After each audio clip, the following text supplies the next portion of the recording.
Olá pessoal, meu nome é Ivan Zequim, professor Ivan.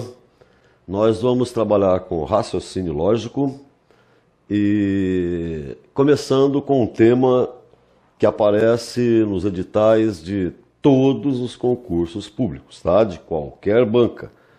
E esse assunto ele é basicamente trabalhado em cima de um assunto da matemática, como quase todo raciocínio lógico é assim, né?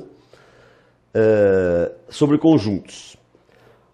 A expressão que justifica esse assunto nos editais, que aparece nos editais, às vezes de forma mais ampla, às vezes de forma mais curta, para que você reconheça isso no seu edital.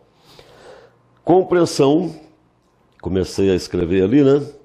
Do processo lógico que, a partir de um conjunto de hipóteses, conduz de forma válida a conclusões determinadas. O que significa isso? Significa que, a partir de informações previamente fornecidas, você deve chegar a uma conclusão que seja permitida, que seja correta, baseada nessas informações iniciais, tá? Para esse motivo, para esse assunto, nós temos que relembrar dos tempos que você ia na escolinha, tá? De um assunto chamado conjuntos, porque ele se torna necessário para as explicações, tá? Os conjuntos, conforme você se deve lembrar, é um grupo, a palavra se autodefine, né? É um grupo de elementos que podem ser números, que podem ser letras, objetos, certo? Normalmente se representando os conjuntos por uma letra maiúscula do alfabeto. Conjunto A, conjunto B, por exemplo, e os elementos do conjunto vêm colocados dentro de chaves, né? Das chaves, e separados por vírgula ou ponto e vírgula. Esses detalhes nós chamamos isso de rigor matemático, né? Quer dizer, não se separa com tracinho, por exemplo, vírgula ou ponto e vírgula. Então aqui, por exemplo, está um conjunto formado pelos elementos 2, 3 e 5, que, diga-se de passagem, não custa nada, são os três primeiros números primos, né? Isso falaremos depois também. Ou, por exemplo, o conjunto formado pelas letras A, B, C, vírgula, D. E se eu quiser representar que isso continua, né? Costuma-se, claro, colocar ali os três pontinhos, as reticências, né? Mostrando que ele continua, certo?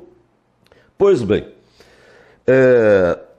a representação geométrica, quer dizer, através de desenho dos conjuntos, é uma figura fechada, tá certo? Não precisa ser um círculo, não precisa ser nada perfeito, né? Qualquer objeto que seja fechado, desenho fechado, mostrando que existem claramente duas regiões. A região interna, a de dentro, e a região externa. Eu sei que parece extremamente simples, mas é extremamente importante também que você perceba que existe claramente duas regiões.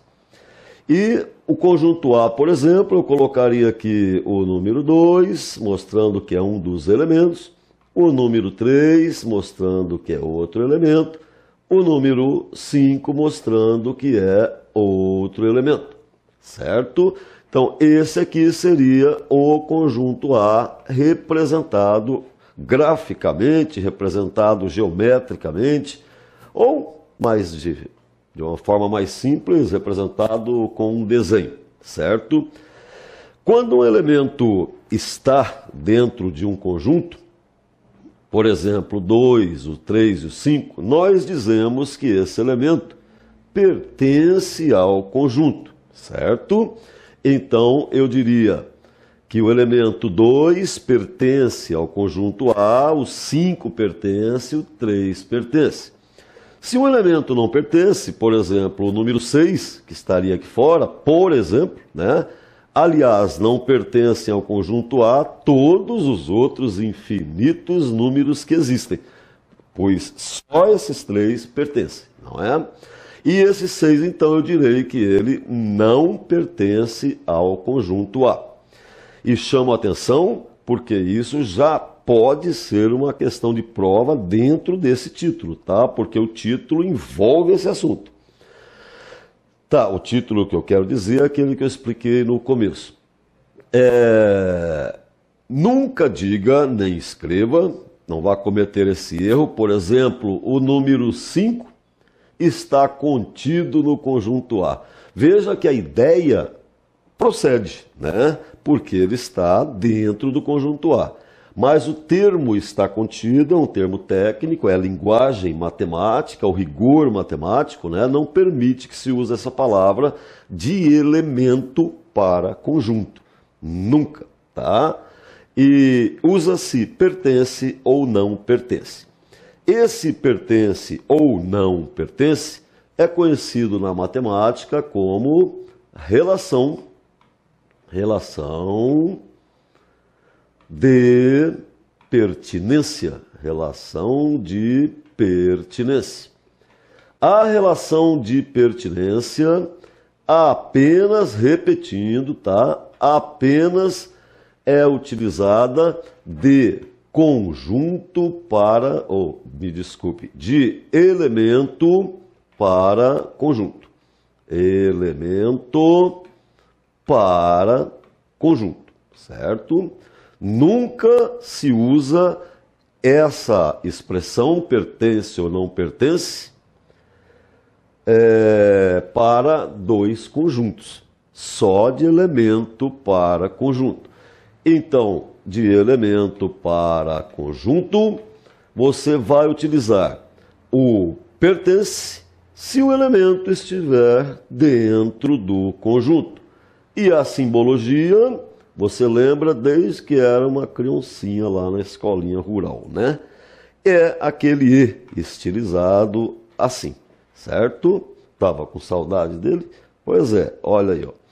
E o não pertence, quando o elemento não está dentro do conjunto, dizemos que ele não pertence ao conjunto. Você deve estar pensando, mas isso é muito simples. Eu também acho. Pois é. E o não pertence, você usa o E estilizado, cortado, como você deve se lembrar. Então, voltando aqui atrás, por exemplo, nós diremos que o elemento número 2 pertence ao conjunto A. O elemento número 6, por exemplo, não pertence ao conjunto A. Não pertence ao conjunto A. Certo? Muito bem. Agora, qual é a relação que isso tudo tem com o que nós lemos no começo, processo lógico, conclusões, etc. e tal? Tudo começa aqui. Se você entender o significado disso e a conexão que isso tem com a linguagem natural, a linguagem do dia a dia e a matemática em si, né?